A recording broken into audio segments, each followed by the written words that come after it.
नमस्कार दोस्तों, एक बार फिर से आप सभी का स्वागत है मैथ मंत्रा यूट्यूब चैनल पर। मैं मितवारी आपको मैथ और रीजनिंग पढ़ा रहा हूं। दोस्तों, नंबर सिस्टम के मैंने 3 वीडियो डाले हैं। आज ये चौथा जो वीडियो होगा, इसमें मैं बताऊंगा भाज्यता का नियम, रूल ऑफ डिविजिबिलिटी। तो दोस्तों, इसको मैं 2 पार्ट में लाऊंगा, बहुत ही बेहतरीन तरीके से पढ़ाऊंगा। जितने भी पेपर होते हैं पूरे इंडिया में सारा सिलेबस कवर करवा दूंगा। मैं बहुत ही अच्छे से पढ़ाऊंगा। तो आज का जो थोड़ा सा कॉन्सेप्ट होगा वो इजी होगा और कल वाला बहुत खतरनाक होगा, लेकिन आज का भी वीडियो एंड तक देखिएगा। जाते जाते आपको कुछ क्वेश्चंस बहुत ही महत्वपूर्ण और बहुत ही अच्छे तरीके से सिखाऊंगा। तो चलिए स्टार्ट करते हैं दोस्तों। सबसे पहले हम देखते हैं कि अगर किसी का भी इकाई का अंक, अगर यूनिट डिजिट इकाई का अंक क्या है, सम है। यूनिट डिजिट यानी इकाई का अंक क्या है, इकाई का अंक इवन है यानी सम है, सम संख्या है, तो वो 2 से विभाज्य हो जाएगी। 2 से क्या हो जाएगी, विभाज्य हो जाएगी। यानी 2 से अगर हमसे पूछा जाए कि 2 से कौन सी संख्या भाज्य होगी, 2 से कौन सी भाज्य होगी, तो हमें पता है कि अगर इवन नंबर क्या है, अगर इकाई का अंक इवन है, जैसे मैंने कोई संख्या लिख दी 5 3 8 7 2, या यहाँ 4 लिखा, 6 लिखा, 0 लिखा, कुछ भी लिख दिया, तो ये 2 से क्या हो जाएगी, कट जाएगी। अब देखो दोस्तों, 2 का जब हम स्क्वायर करते हैं तो हमें क्या मिलता है, 4। आप हर चीज को कॉपी में लिखेंगे, मेरा लिखना कोई जरूरी नहीं है, मैं बोल रहा हूँ, आप सुनकर उसको कॉपी में खुद से लिखे तो ज़्यादा अच्छा है। लिखने से थोड़ा सा समय ज़्यादा जाता है, तो आप खुद से भी लिखा करेंगे जो चीज़ें मैं बोल रहा हूँ। अब देखो, 2 का स्क्वायर किया तो 4 आया, यानी कि अब 4 से कौन सी संख्या कटेंगी, तो 4 से वो संख्या कटेंगी जिनके पीछे के 2 डिजिट 4 से कट जाए। जैसे मैंने बहुत बड़ी सी संख्या लिख दी 3 8 5, और यहाँ पर मैंने लिख दिया 6 4। अब हमें इतने नंबर से मतलब नहीं रखना। देखो 2 का स्क्वायर करने पे 4 आता है ना, तो यानी कि पीछे का 2 डिजिट, देखो यूनिट जब 2 की बात आई तो पीछे का सिर्फ एक अंक 2 से कट जाए तो ठीक है। 2 का स्क्वायर किया 4, तो यानी कि पीछे का 2 अंक अगर 4 से कट जाए तो पूरी की पूरी संख्या क्या हो जाएगी, 4 से कट जाएगी। चेक करने की जरूरत नहीं, 4 से 16 चौका 64 कट रहा, मतलब ये पूरा कट जाएगा और हमें चेक करने की जरूरत नहीं है। 2 का क्यूब मतलब होता है क्या, 8। कोई भी संख्या है उसके पीछे का, देखो ये 2 की पावर 3 है ना, तो पीछे का 3 डिजिट 8 से कट जाए, पूरी की पूरी संख्या क्या हो जाएगी, कट जाएगी। जैसे मैंने लिख दिया 6 8 7 9 5 4 3 3, और फिर मैंने लिख दिया क्या, 8 5 6। अब हमको इतना नंबर से मतलब नहीं रखना है, बस पीछे की 3 डिजिट 8 से कट जाती है। 8 करना मार 0, 8 सत्ते 56, ये पूरी की पूरी संख्या क्या हो जाएगी, 8 से कट जाएगी। तो इस चीज को ध्यान रखना है और कॉपी में लिखना है। जितनी भी बातें बता रहा हूँ आप बाद में भूल सकते हैं। अभी इस पे अच्छे अच्छे क्वेश्चन लगवाऊंगा, लेकिन पहले कॉन्सेप्ट को समझते हैं। अब दोस्तों देखो, 2 की पावर 4 का मतलब क्या हो गया, 16। तो यानी 4, यानी अब पीछे का 4 डिजिट अगर कट जाता है 16 से, तो पूरी की पूरी संख्या क्या हो जाएगी, 16 से कट जाएगी। तो ऐसे ही आप चाहें तो 32 का भी चेक कर सकते हैं, यानी 5 डिजिट। तो ये कंटिन्यू ऐसे ही चलता रहता है। तो यहाँ तक उम्मीद कर रहा हूँ कि 2 वाला आपको समझ में आ गया। 2 4 8 से कटने वाली संख्याएं कैसे विभाजित होती हैं वो आपको आ गया होगा, क्लियर हो गया होगा। आगे चलते हैं दोस्तों, आगे देखते हैं। जैसे अब हम बात कर लेते हैं 3 और 9 की।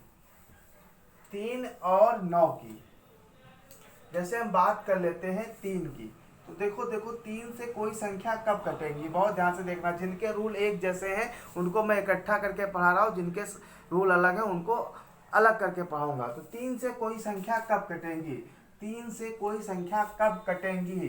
जैसे कोई संख्या दे दिया गया है क्या, ये संख्या दे दी गई। अब ये हमको पता है कि 3 से कट जाएंगी, तो 3 से विभाजित होने का रूल क्या है कि इनके जो अंक हैं, जो इनके डिजिट हैं, इनको आपस में जोड़ लिया जाए। इनके डिजिट को आपस में जोड़ लिया गया, ठीक है। और जोड़ने के बाद 18 आया। 18 अगर 3 से कट गया तो पूरी की पूरी संख्या क्या हो जाएगी, 3 से कट जाएगी। चेक करने की कोई जरूरत नहीं है। यही सेम प्रोसेस 9 में भी है कि अगर कोई संख्या है, मान लेता हूं कि कोई संख्या है इस तरीके से, ये संख्या मैंने दे दी। अगर इस संख्या के अंकों का योग 9 से कट जाता है, यानी इनके जो डिजिट हैं उनका सम 5 3 2 8, इनको हमने जोड़ लिया तो ये हो गया 18। 18 अगर 9 से कट गया तो ये पूरी की पूरी संख्या क्या हो जाएगी, 9 से कट जाएगी। ये बात आपको समझ में आनी चाहिए, ठीक है। तो ये आपको लिखना है कि अगर किसी संख्या के अंकों का योग 3 से कट जाता है तो संख्या 3 से कट जाएगी, किसी संख्या का योग 9 से कट जाता है तो संख्या 9 से कट जाएगी। अब देखिए इसमें क्वेश्चंस कैसे आते हैं, क्वेश्चन पे भी हम डिस्कशन करेंगे। अब बहुत ध्यान से देखना, सारे क्वेश्चन पे डिस्कस करेंगे। अब मैं 6 वाला भी बता दूं तो डिस्कशन करूं। अब जैसे 6 से कोई संख्या कैसे कटेंगी, 6 से डिवाइड कब होंगी, ये क्वेश्चन आया तो बहुत ध्यान से देखना। 6 से डिवाइड होने के लिए क्या है, 6 का मतलब क्या होता है, सब फैक्टर कर दो, 3 गुणे 2, कोई भी संख्या जो 3 से भी कटे और 2 से, यानी दोनों से कटे। यानी 2 से कटने का कंडीशन क्या है कि यूनिट डिजिट इकाई अंक क्या होना चाहिए, इवन नंबर। जैसे मैंने लिख दिया 5 8 7 2। अब देखो ये इकाई का अंक 2 है तो ये तो 2 से कट जाएगा। अब हमको चेक करना है कि ये 3 से कटेगा तो 8 5 13 7 20 2 22, यानी ये नहीं कट रहा। लेकिन अगर यहाँ पर 4 लिखा होता, क्या लिखा होता 4, तो देखो ये तो 2 से कट रहा, 2 वाला चेक ही नहीं करना, 3 वाला चेक करो। तो 7 2 9 8 17 और 4 21, जोड़ने पर ये 3 से भी कट रहा है और 2 से भी कट रहा है, तो यानी ये 6 से कट जाएगा। तो ये 6 से विभाजित होने वाला रूल है दोस्तों। तो उम्मीद कर रहा हूँ यहाँ तक समझ में आया होगा। आपको अच्छे अच्छे क्वेश्चंस लगवाऊंगा, अभी तुरंत लगवाऊंगा, बहुत ध्यान से देखना। अब चलते हैं कुछ क्वेश्चन पे डिस्कस कर लेते हैं, ध्यान से देखिए। जैसे एक क्वेश्चन दे दिया गया 5 3 8, ठीक है, और यहां पर आपका दे दिया गया 1 और यहां पर दे दिया गया x, और आपसे कहा गया जाएगा कि ये संख्या 6 से क्या है, 6 से डिविजिबल है या 6 से क्या है, विभाजित है। 6 से विभाजित है या 6 से डिविजिबल है। तो आपसे पूछा जाएगा x का सबसे छोटा मान, x का सबसे छोटा मान क्या होगा। सब पेपर में पूछे गए क्वेश्चन है, का मान क्या होगा। अब दोस्तों हमें क्या करना है, 6 से कटने के लिए हमें जल्दबाजी नहीं करना। पहली चीज ये कि अगर यहाँ पर इकाई का अंक में पूछा गया है तो पहली चीज की जो x है ये इवन होना चाहिए, सम संख्या होनी चाहिए, यानी 0 2 4 6 8 ले सकते हैं, 1 2 3 5 7 नहीं ले सकते। इस चीज को दिमाग में बैठा लीजिए, यहाँ गलती हो जाती है लोगों से अक्सर। अब इसको जोड़िए, 5 3 8 8 16 1 17, 17 प्लस x हो गया। अब x की जगह पे क्या रखें कि ये सबसे छोटी संख्या कि ये 3 से कट जाए। आप 1 रखेंगे तब भी कट जाएगा। लेकिन अब दोस्तों बहुत ध्यान से समझना, जब 1 रखोगे तो यहाँ पर यूनिट डिजिट पे और नंबर आ जाएगा, तो यानी वो 2 से नहीं कटेगा। तो यहाँ पर x की जगह कभी भी 1 नहीं हो सकता है, यानी 2 लोगे तब भी नहीं कटने वाला, 19 हो जाएगा। तो आप 4 लेंगे तो 17 और 4 क्या हो जाएगा, 21 21, और ये कट गया, यानी कि x का सबसे छोटा मान क्या होगा, 4 होगा। तो ये क्वेश्चन हो गया। ऐसे क्वेश्चन पेपर में पूछे जाते हैं, बहुत ध्यान से देखना दोस्तों। अब देखो 3 वाला भी ऐसे पूछ लिया जाता है, 5 3 2 x, x का सबसे बड़ा मान, x का सबसे बड़ा मान, सबसे बड़ा मान कि 3 से विभाजित हो जाए, ये संख्या 3 से विभाजित हो जाए, ऐसा पूछ लिया जाएगा। तो बहुत ध्यान से देखना। अब जोड़ोगे तो 5 3 8 2 10, 10 प्लस x हुआ। अब बड़ा मान यानी पीछे से वापस आओ, 9 रखने पर क्या होगा, 19 हो जाएगा। यानी यहाँ पर एक ही अंक लेना, 2 अंक मत लेना, 10 मत चले जाना, यहाँ डिजिट लेना, एक 0 से लेकर 9 तक का कोई भी अंक ले सकते हो। तो यहाँ पर अगर आप 9 लेते हैं, बड़ा पूछा गया तो पीछे से आएंगे, तो 19 हो जाएगा, नहीं कटेगा। जब आप x इक्वल टू 8 लेंगे तो ये 18 हो जाएगा और ये 3 से कट जाएगा। तो सबसे बड़ा मान क्या होगा, 8 होगा, ठीक है दोस्तों। अब आगे देखते हैं, ध्यान से देखिएगा। आसान आसान कुछ क्वेश्चन बता दूं तो मैं कठिन क्वेश्चन की तरफ चलूं। 8 7 5 4 x, x के किस मान के लिए संख्या 9 से विभाजित है, ये आपसे पूछ लिया गया, बहुत ध्यान से देखना। तो अब x के किस मान के लिए, तो 8 7 15 5 20 4 24 प्लस x हो गया। x की जगह पर क्या रख दिया जाए, x की जगह पर 3 रख दिया जाए, 24 प्लस 3 27 हो गया, ये 9 से क्या हो गया, कट गया। तो ये नॉर्मल सी बातें थी, ये आपके समझ में आनी चाहिए। अब दोस्तों एक अच्छा सा क्वेश्चन लगा लेते हैं, फिर आपको आगे रूल बताते हैं, 7 11 13 का भी रूल बताते हैं। तो एक बहुत ही अच्छा सा क्वेश्चन है आपके लिए, ध्यान से देखना। ये क्वेश्चन दिया हुआ है 5 3 4 8, ठीक है 8, और यहाँ पे दिया हुआ x, यहाँ पे क्या दिया हुआ है x 8, और यहाँ पे दिया हुआ है क्या आपका, यहाँ पे दिया हुआ है y, और यहाँ पर आपका दिया हुआ है 4, यहाँ पे दिया हुआ है 4, और कहा गया है कि दी हुई संख्या, दिया हुआ संख्या, दी हुई संख्या यदि 72 से विभाज्य है, 72 से विभाजित है, विभाजित है, बहुत ध्यान से समझना है, तो x प्लस वाई का न्यूनतम मान क्या होगा, न्यूनतम मान मतलब मिनिमम वैल्यू क्या होगी। अब ये क्वेश्चन आपसे पूछा गया है। अब दोस्तों देखो 72 का मतलब क्या होता है, 72 का मतलब होता है 9 गुणे 8, मतलब 72 से कोई संख्या विभाजित है तो वो 9 से भी विभाजित होगी और 8 से भी विभाजित होगी। लेकिन सबसे पहले यहाँ पर कौन सा रूल लगाया जाए, x और y दोनों की वैल्यू चाहिए हमें, तो सबसे पहले हम यहाँ पर 8 वाला रूल लगाएंगे, क्योंकि 8 वाले में सिर्फ 3 संख्या का यूज होना है, पीछे के आगे के 3 से तो उसे मतलब ही नहीं है। तो हम सबसे पहले इसमें देखेंगे कि ये 8 से विभाजित कैसे होगा। तो हमें 72 से विभाजित करने के लिए सबसे पहले हम 8 से चेक करेंगे, फिर 9 से। तो देखो अब ये 8y4 लिखा हुआ है, अब हम इसको 8 से हमें क्या करना है, विभाजित करना है।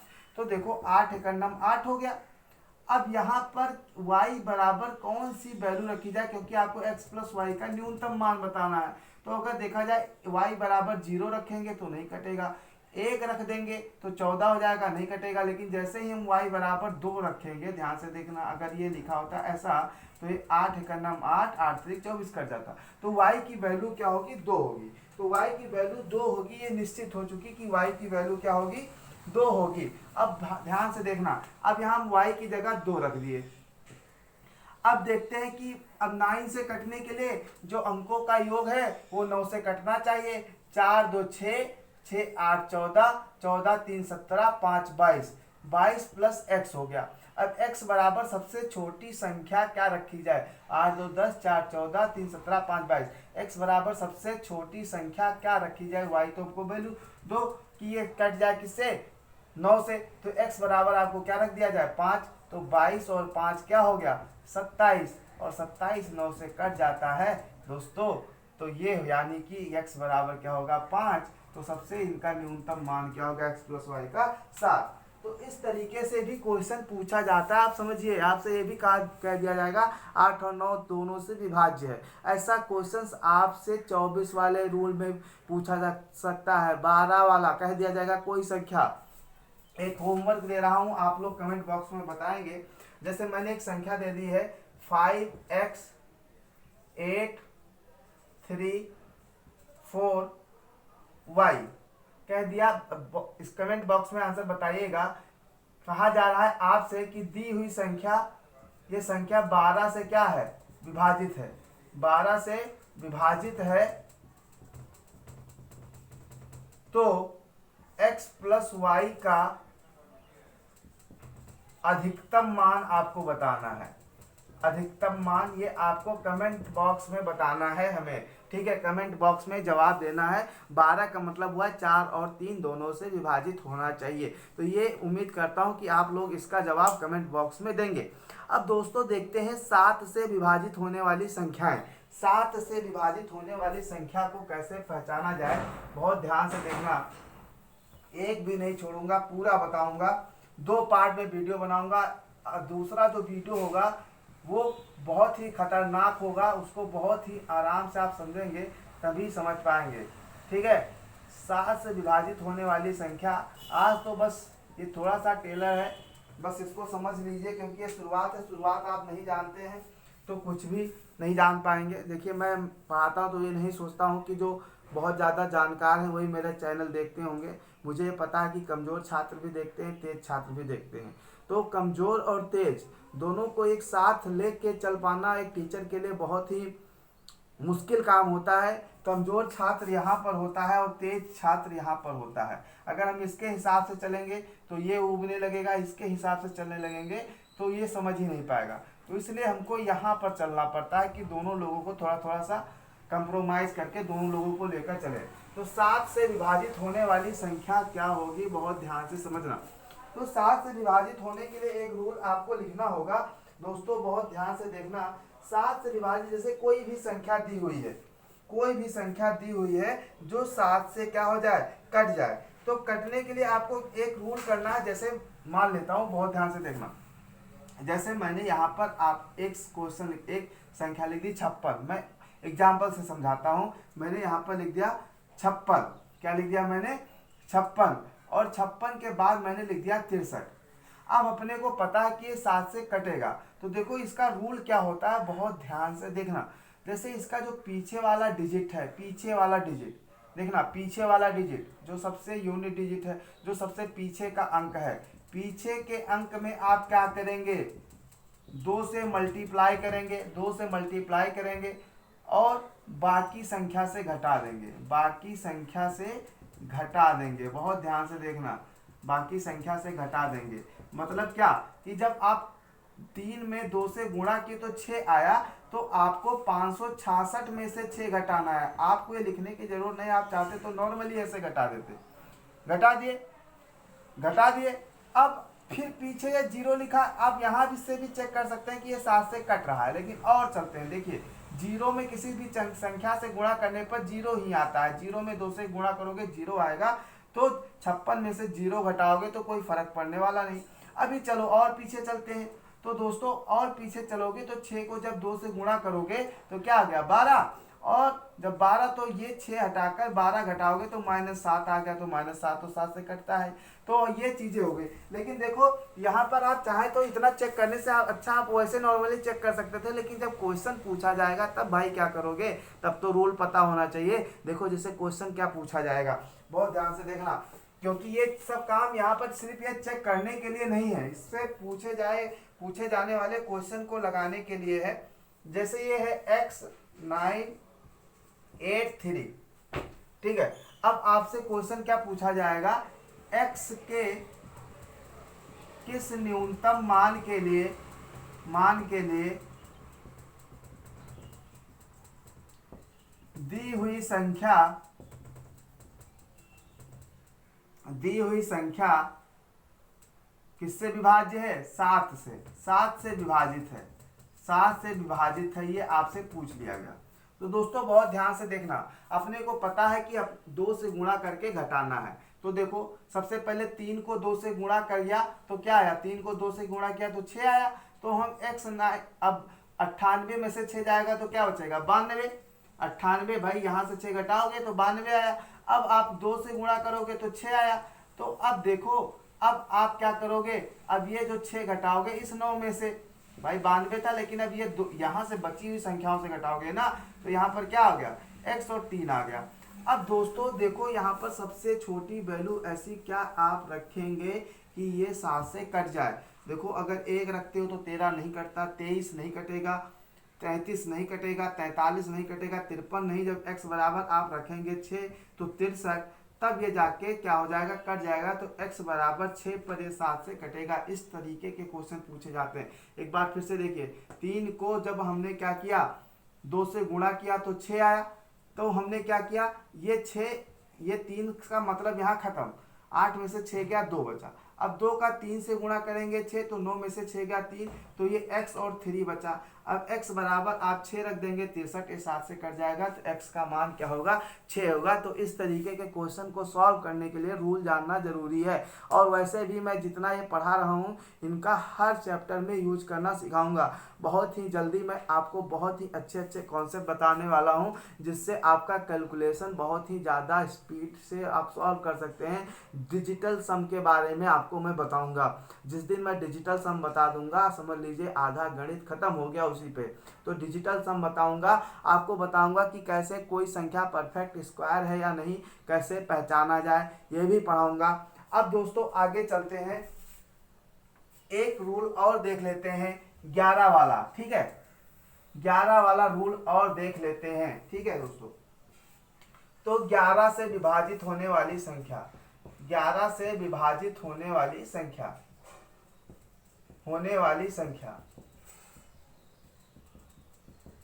11 से विभाजित होने वाली संख्या। दोस्तों कल मैं फिर से 7, 13 और 19, 17 जितने भी ये प्राइम नंबर है उनका फिर से एक बार बताऊंगा और सब पे खूब क्वेश्चन लगवाऊंगा। आज मैं 11 वाला बता के आज यहाँ पर ख़त्म कर दूंगा, लेकिन कल मैं इसके आगे वाला बताऊंगा। वो वीडियो बहुत देखिएगा, बहुत ही ज़्यादा इंपॉर्टेंट होगा आपके लिए। तो देखो 11 से विभाजित होने वाली संख्या। दोस्तों 11 से कोई संख्या कब विभाजित होती है, जैसे मैंने कोई संख्या लिख दी है, देखिए 8, 5, 3, 2, ठीक है, और यहाँ पे मैंने लिख दिया 2, यहाँ पे मैंने लिख दिया 0। ये एक संख्या मैंने लिख दी है, ठीक है। अब मुझे पता है कि ये संख्या 11 से कट जाना है। अब मुझे कैसे पता है, बहुत ध्यान से देखना। देखो दोस्तों, जैसे हमें क्या करना है, यहाँ पर देखो एक एक संख्याओं को छोड़कर, जैसे ये 0 लिया, फिर मैं इसको लूंगा, 2 लूंगा, फिर 8 लूंगा। तो एक एक छोड़ के अल्टरनेट वे में, ठीक है, चाहे आगे से चाहे पीछे से आप कैसे भी लें, कोई दिक्कत नहीं है, कि उनको कैसे भी लेकर आप जोड़ लीजिए। तो हमने ये लिया, तो इसको हम जोड़ेंगे आपस में। ये देखिए एक एक अल्टरनेट तरीके से मैंने लिया है, मतलब कि एक लिया तो एक छोड़ दिया, एक लिया तो एक छोड़ दिया। इस तरीके से करके मैं संख्याओं को आपस में जोड़ूंगा, 8, 2, 0, ठीक है। और उसके बाद में मैंने बाकी बचे संख्याओं को ऐसे जोड़ लिया, 5, 3 और 2, और ये जोड़ने पर क्या है, 10 - 10 0। तो ये जोड़कर आपस में क्या करना है, इनको घटाना है। जो बड़ा होगा उससे एक दूसरे को क्या कर देना है, घटा देना है। घटाने पर 0 आ जाए, 11 आ जाए, 22 आ जाए, 33 आ जाए, मतलब 11 का कोई भी मल्टीपल, तो वो संख्या 11 से क्या हो जाएगी, विभाजित हो जाएगी। तो उम्मीद कर रहा हूँ समझ में आ गया कि क्या करना था, कि एक एक छोड़कर संख्या, एक लिया तो फिर एक छोड़कर अगला, फिर ऐसे करके आपस में जोड़ लो और घटा लो। घटाने पे 0 आ जाए या 11 का कोई भी मल्टीपल आ जाए तो संख्या समझ लीजिए 11 से विभाजित होगी। एक क्वेश्चन पेपर में आया हुआ है, उस क्वेश्चन को देख लेते हैं। ये क्वेश्चन दिया हुआ है, बहुत ध्यान से देखिए। दिया हुआ है 7, 3, 8, A, 6A 11 से विभाज्य हैं, 11 से विभाज्य हैं। तो एक A का मान क्या होगा। अब देखो A 2 बार दे दिया गया है, हमें घबराने की कोई जरूरत नहीं है। तो देखो कौन कौन सी संख्या आपस में जुड़ेगी, ये और ये तीनों आपस में जुड़ जाएंगे। तो देखो A जुड़ा 2A और +3 हो गया। इसको जोड़ेंगे तो ये 8, 7, 15, 6 क्या हो गया, 21 हो गया। 8, 7, 15, 6 क्या हो गया, 21 हो गया। दोस्तों 21 हो गया। अब बहुत ध्यान से देखना, अब अपने को ऐसा करना है, या तो 0 लाएं या तो 11 का कोई मल्टीपल लाएं। तो एक बात ध्यान से समझो, अगर हमें 0 लाना है तो हम यहाँ पर A बराबर क्या रख दें, 9। A बराबर रख दिया क्या, 9। तो 9, 2, 18, 3, 21 हो गया। 21 - 21 हो गया 0। तो A का मान क्या हो जाएगा, 9। ये हमारा हो गया क्या, आंसर। तो इतना आसान क्वेश्चन होता है दोस्तों। ये सारे क्वेश्चंस में कोई दम नहीं होता है, तो इसमें ज़्यादा समय बर्बाद करने से कोई फायदा नहीं है। चलिए एक क्वेश्चन और बता देता हूँ छोटा सा। देखिए एक क्वेश्चन दिया हुआ है x 381। ये संख्या क्या है, 11 से विभाज्य है। 11 से क्या है, विभाज्य है। आपको x का मान बताना है। तो देखो ये 3 और 1 आपस में जुड़ा तो हो गया 4, और ये 8 और +x आपस में जुड़ा। अब दोस्तों देखना, ये 4 हो गया, ये 8 +x हो गया। अब देखो हम x का कोई भी मान रखकर 0 नहीं ला सकते, क्योंकि ये संख्या बड़ी है, ये घटाएंगे। तो कभी भी हम जीरो नहीं ला सकते, कोई भी मान रख दोगे जीरो नहीं आएगा। अब हमको टारगेट क्या है कि हमको क्या लेकर आना है, हमको घटाने पर 11 लेकर आना है, हमको घटाने पर 11 लेकर आना। तो देखो ये 8 में से 4 गया तो 4 प्लस एक्स रखा है, एक्स बराबर यहाँ पर आप 7 रख दो, तो 7 4 क्या हो गया 11, 11 यानी x बराबर क्या होगा 7। तो जरूरी नहीं कि जीरो आए, हम चाहें तो 11 भी ला सकते हैं। तो ये पार्ट 1 था। पार्ट 1 उम्मीद करता हूँ कि आपके समझ में आया होगा। पार्ट 2 दोस्तों कल जरूर देखिएगा, बहुत ही अच्छा कॉन्सेप्ट बताऊंगा, बहुत नए कॉन्सेप्ट बताऊंगा, बहुत खतरनाक खतरनाक क्वेश्चन बताऊंगा। जब आप ये दोनों पार्ट पढ़ लेंगे तब मैं आपको बताऊंगा कि परफेक्ट स्क्वायर कोई संख्या है कि नहीं, कैसे पहचाना जाए। फिर मैं आपको डिजिटल सम का कॉन्सेप्ट बताऊंगा और दिखाऊंगा कि कितना जादुई कॉन्सेप्ट है, आधा मैथ खत्म हो जाता है उसी पे। दोस्तों आपको कुछ आता है या नहीं, फिर भी आप पेपर में सवाल लगा आओगे, गारंटी है।